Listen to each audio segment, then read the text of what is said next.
a solo hiker, a carefully mapped-out journey into the vast Utah backcountry. No storms, no signs of struggle, and then nothing. For 6 years, her route was cold until a fisherman spotted a flash of yellow beneath a glassy mountain lake. What was discovered inside that waterlogged bedroll would unravel everything investigators thought they knew about her disappearance. Before we dive into this unbelievable true account, create certain to like this video, subscribe to our channel, and turn on notifications, so you never miss a story that goes deeper than the headlines. Now, let's begin part 1 into the silence. Lila disappears. On September 14, 2012, 23-year-old Lila Mendoza boarded a plane from Portland, Oregon to Salt Lake City. She wasn't running away. She wasn't chasing threat. She was doing something she had dreamed of for years, taking a solo backpacking expedition through Utah's Uinta-Wasatch National Forest. Lila was not reckless. She was, if anything, the opposite. A planner, a perfectionist. Her dad, Kalen Mendoza, assisted her review maps, discussed backup equipment, and agreed on a single rule. She would send a simple text, "All good," every 72 hours. For the first 3 days, no one heard from her. But that wasn't unusual. She was, after all, seeking isolation, the missed message. But when that first message failed to arrive, Colin's chest tightened. He waited, hoping it was a lifeless zone, a minor delay. By the second missed check-in, his patience was gone. By day 6, he walked into a police station in Portland. Ray wasn't the kind of guy to cry in front of outsiders. But he stood at that desk phone in hand, showing the last picture of Lila.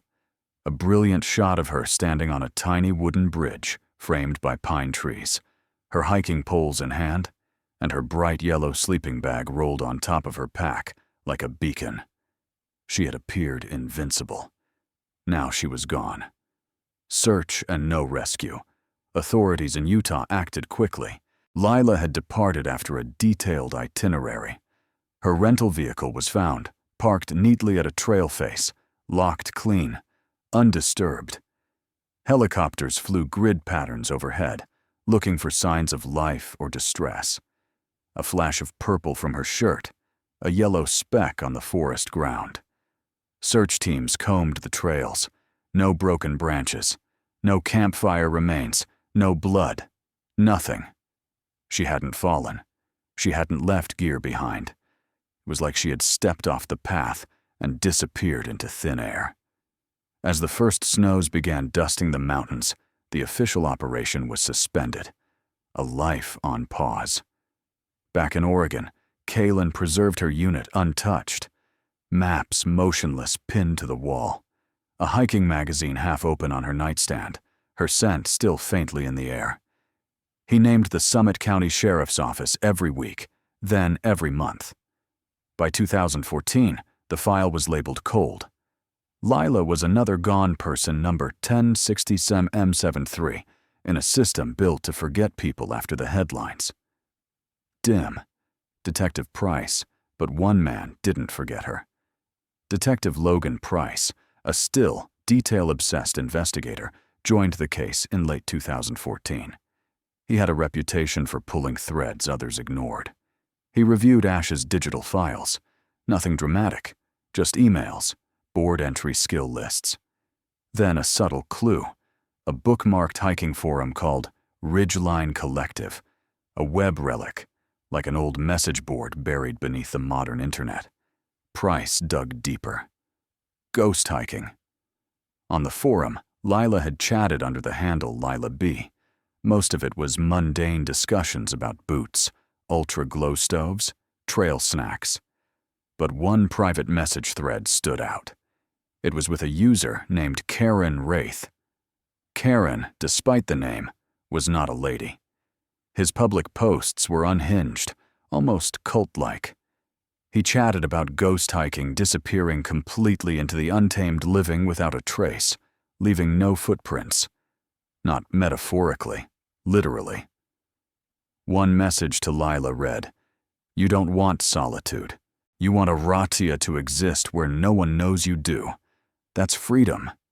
Chilling. Compelling. In their private messages, Lila seemed intrigued, not converted, but curious. Then, one final message. The winters are a good place to start. I'll reveal you trails that don't exist on any chart sent 1 week before she left. A dead conclusion in Australia. Detective Price attempted to track him. The forum was hosted on a dead server. After weeks of subpoenas, tech tracing, and endless coffee, Corbin received a name. Alistair Finch, a university student from Perth, Australia. An intense dive confirmed a painful twist. Finch had returned to Australia months before Ash's venture. He had never even been to Utah, just a keyboard philosopher, a ghost in his own way. The threat had ended. So had Corbin's hope. The silence breaks. For 6 years, Lila Mendoza remained missing. No leads, no sightings, no miracles. Until June 2018, on the mirrored surface of Silas Lake, far from any marked trail, a 19-year-old fisherman named Noah Briggs spotted something odd beneath his boat. Something yellow. He looked closer. It was no top. It was a sleeping bag, swollen, wrapped in rusted wire. And as sunlight caught on the lake bottom, he spotted it, the unmistakable outline of a human shape inside. Part 2. What the lake hid. The fisherman's discovery. The lake was silent that morning. 19-year-old Noah Briggs wasn't searching for mystery. He was just trying to catch base.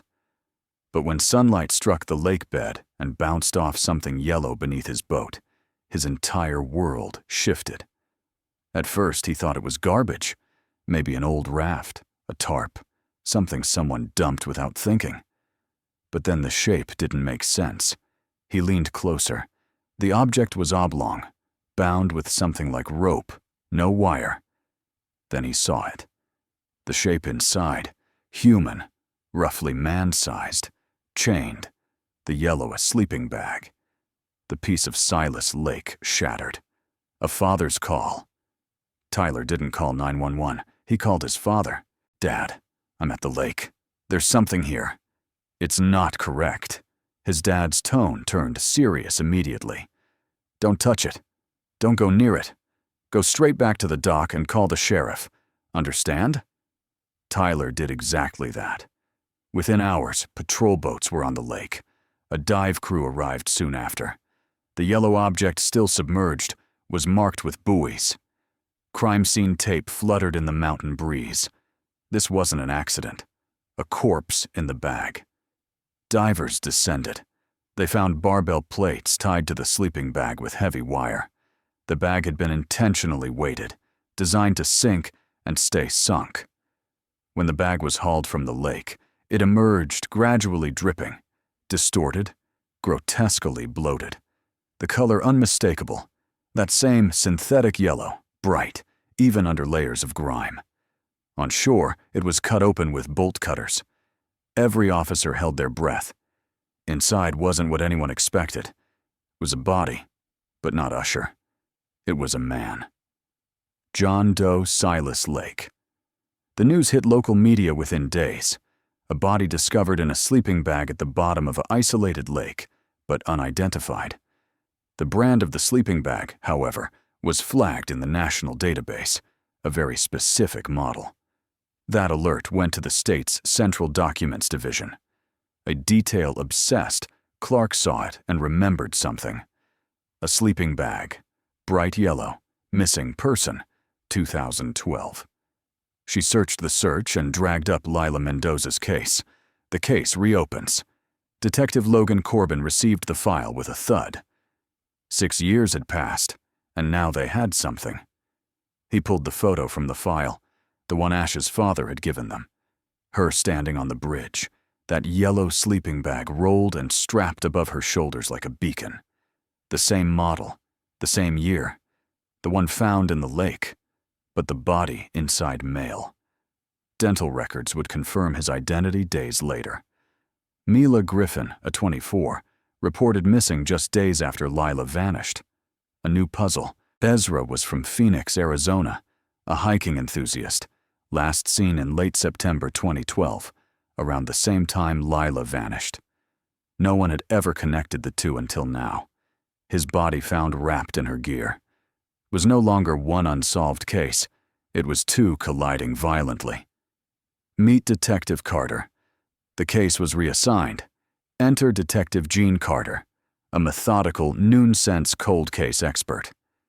He set up shop in a borrowed office and began to stitch together the two lives, Lila and Ezra. Two young people, same age, same time, same disappearance, and now connected by one sleeping bag in a remote lake. Finding the link, Carter's team combed every record they could. Phone calls, emails, forum posts. No connection, no texts, no photos. But then a subtle breakthrough. An old friend of Ash's in Portland remembered something. A coffee shop conversation just weeks before Lila's trip. Lila had mentioned a guy, someone she'd met through an online hiking group, a kindred spirit also heading to Utah around the same time. She never gave a name, but she did say he was from Arizona. Not so solo. The theory shifted. What if Lila's solo track wasn't so solo? What if she met someone? What if it was Ezra? Carter's team reopened everything. Car records, phone data, even items from her bedroom preserved by her father for 6 years. One tiny detail changed everything. The motel clue. Inside one of Ash's hiking maps, a tiny scrap of paper fell loose. Not much bigger than a stamp. It was a ripped piece of a business card. Faded, aged, yellowed. Just one word clearly visible. Light. And a partial phone number with a Utah area code. The team ran every business in Utah with light in the name. As of 2012, they found it. Starlight Motor Inn, a crumbling remote roadside motel far off any major trail, far from where Ash's trek was supposed to begin, but perfectly between her trailhead and the place where Ezra's car had been found. A pin on the map. Hackett pinned 4 locations on a large map. Ash's rental car trailhead, Ezra's last known location, Silas Lake, Starlight Motor Inn. The motel settled right in the middle, the silent center of the storm. Carter stared at the map for a long time, then whispered to himself, "This is where it started." Part 3. The motel. Nobody remembered. The forgotten roadside inn. The Starlight Motor Inn didn't glance like a homicide scene. It looked forgotten. It sat hunched beside a dusty highway that had ceased being important 30 years ago. Its neon sign was half dead, buzzing out just enough to read our light motel. Detective Gene Carter and his team arrived under the sweltering Utah sun in late summer 2018. They weren't there for ambiance. They were there because of a torn business card that should never have existed in Lila Mendoza's hiking map. Inside, the smell of mildew beer and hopelessness hit hard. If it's anywhere, it's in there.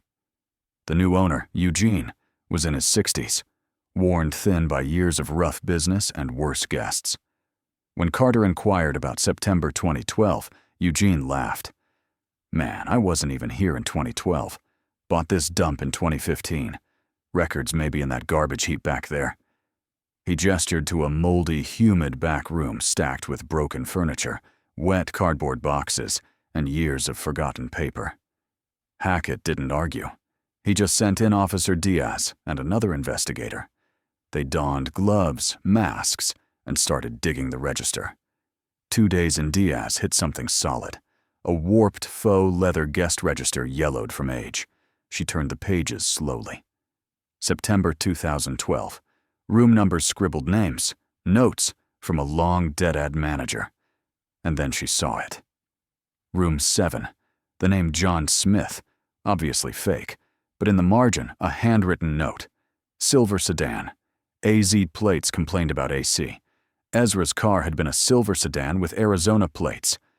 Diaz froze. They had found the room. 3 people, 1 room.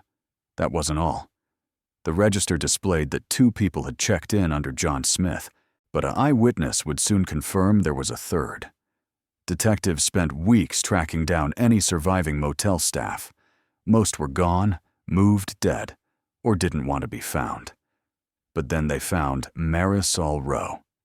In 2012, she had been a housekeeper. Now she was living in a trailer park, worn down by time and bad memories. Hackett sat with her in a small-town diner when he laid down the photo of Lila. Marisol's hand began to shake. She was too nice for that place. "I remember her," Marisol whispered. "She looked out of place, too nice, too clean. That place wasn't for girls like her." Then Carter showed her Ezra's photo. Her eyes widened. That was the boy. He looked nervous, jumpy, and then her voice dropped. There was another man. Marisol didn't know his name, but she remembered the way he looked, like danger, the kind of man who'd bite if you got too near. She called him the mean one, what she heard. Marisol was finishing her shift one night, rolling her cart past room 7, when she heard yelling, an argument, a young man's voice, high frightened, then a deeper voice, calm, cold, then furious, and then a thud, a sickening, heavy sound that she stated sounded like the end of something. After that, silence. Marisol didn't call the police. You didn't do that at the Starlight. You called the cops. You got a brick through your window. Or worse, she said, eyes low. The last time she saw Lila. A day or two later, she wasn't sure exactly. She arrived early in the morning for her shift and saw him, the mean man, loading something long and heavy into the trunk of a silver sedan, wrapped in a blanket or tarp, and usher. She was standing nearby, pale expression hollow. She looked like a ghost.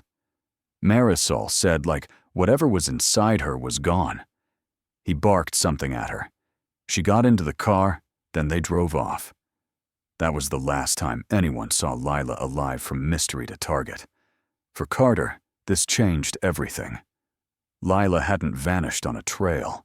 She'd walked or been brought into a motel with Ezra. And Ezra was murdered there.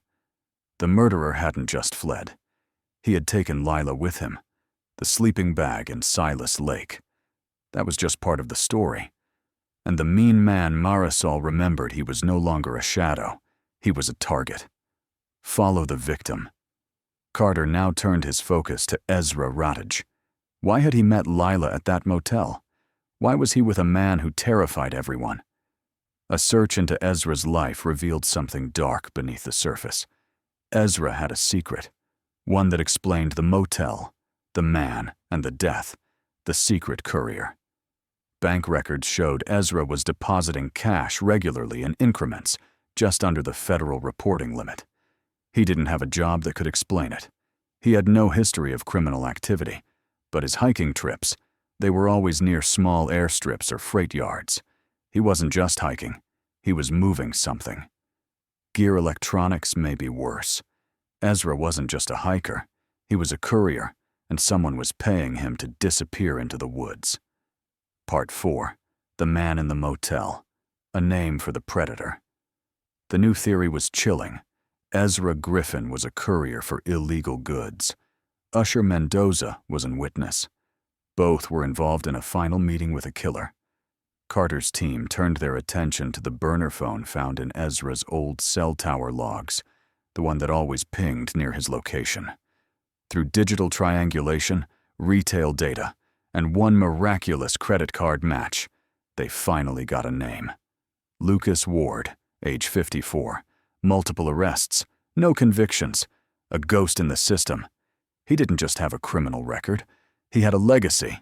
Assault, extortion, intimidation, always just out of reach, always vanishing before the charges could stick.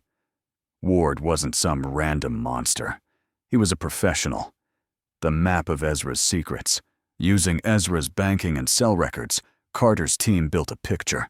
His hiking trips had been cover for something more, routes and rendezvous in remote areas, with few eyes perfect for moving stolen goods or illicit packages. The payments he received were always after those trips, and they always lined up with cell tower pings from the burner phone owned by Ward. Carter saw the timeline clearly. Ezra wanted out. He informed Dante. Dante snapped. But where was Usher? The surveillance break. The team ran every possible alias, every facial match, every known associate of Ward through their databases. Nothing. Then a small breakthrough. A utility bill in Boise, Idaho, signed in 2013 for a rental house. The name, Lucas Witt. The signature was sloppy, but the birth date was close. And the man renting that house looked exactly like Lucas Ward's last mugshot. The quiet arrest. There was no raid, no guns drawn. Hackett wanted him alive. They knocked. Ward answered the door in sweatpants holding coffee. When he saw Carter's badge, he didn't flinch. He just sighed. The interrogation in the room. Ward didn't play the fool. He was stone-faced, polite, silent. He denied knowing Ezra, denied Utah, denied everything. Hackett didn't struggle back. He calmly laid out Ezra's bank statements, burner phone tower pings, guest book from the Starlight Motel, a witness statement from Beatrice Row. "You were there," Dante Carter said. "You didn't cover your tracks as well as you thought." Still, Ward said nothing. Then Carter leaned forward. "She saw you. Our witness saw you loading Ezra's body into the car. Saw Lila with you. Said she looked like a ghost." A long silence. Then Ward spoke. "What's the deal?" His words were clinical. He didn't deny anything. He asked, "What's the deal?" Carter shook his head. "No deal for murder. Then I want protective custody. Solitary. I have enemies." Carter didn't promise, but he nodded. And then Ward started speaking. The confession. Ward admitted everything. Ezra was working for him. Ezra got scared. Brought Usher for backup. She thought she was going camping, Ward said coldly. She walked into a war zone. He described the murder like fixing a leak. Fast, brutal final. He beat Ezra to death in room 7, then made Lila assist clean up. Drove her and Ezra's body to Silas Lake. Forced her to help seal him in the sleeping bag, her sleeping bag, and chain it shut. Then he assaulted her and kept her the map. Carter asked one final question. "Where is Lila?" Ward hesitated. Then he grabbed a pen. On a blank piece of paper, he drew a crude map. Dirt roads, a cluster of rock formations, and a single X. He slid it across the table. "That's where you'll find her. Into the desert." The next day, a convoy of vehicles crossed into the Great Basin Desert, following Ward's handwritten map. Miles of cracked earth, dry wind, and silence. For 2 days they searched. Then beneath a cluster of rocks, exactly where he said they found it, a shallow grave wrapped in purple fabric.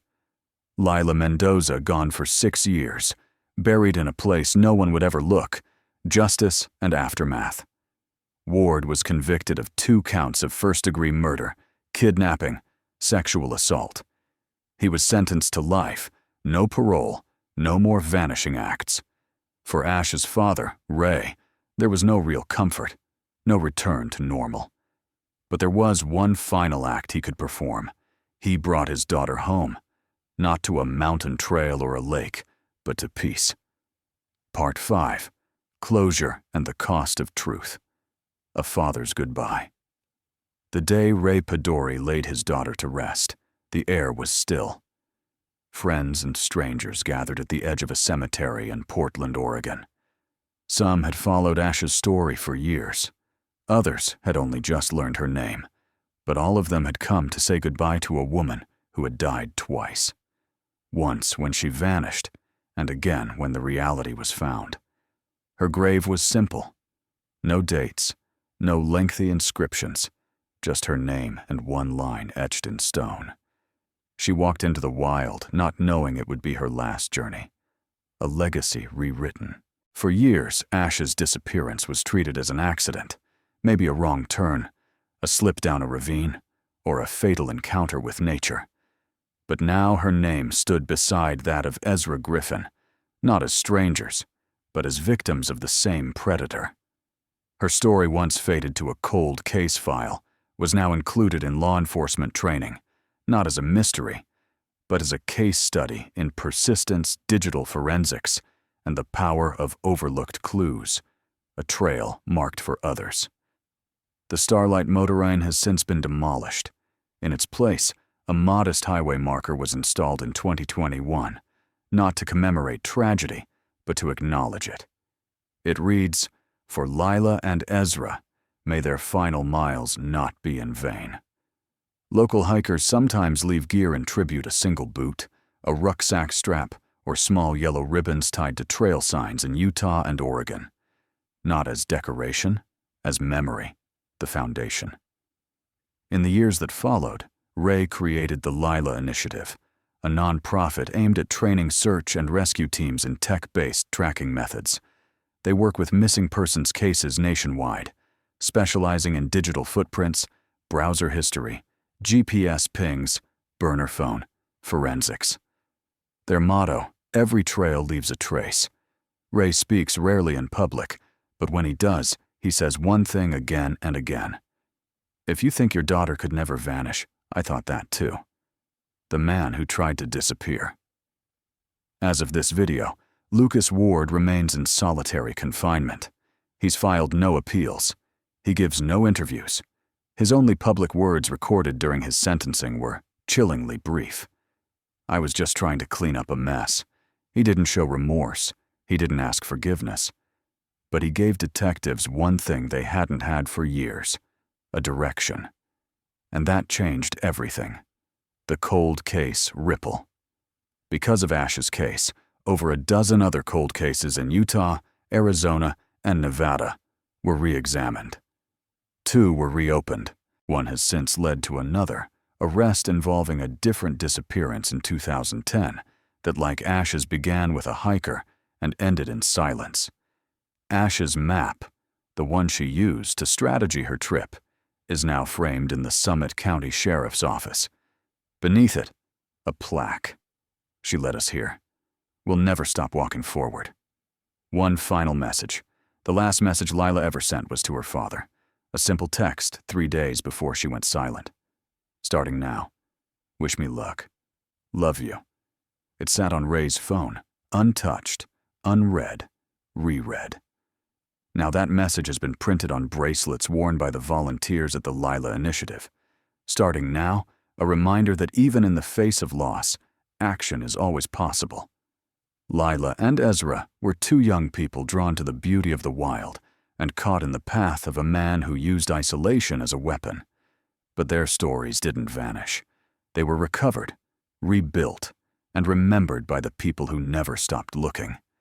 If this story moved you, like this video, share it with someone who still believes in justice. Subscribe for more true stories that deserve to be told, no matter how long they've been buried. And as always, never stop asking questions, because every trail, no matter how faint, leads somewhere.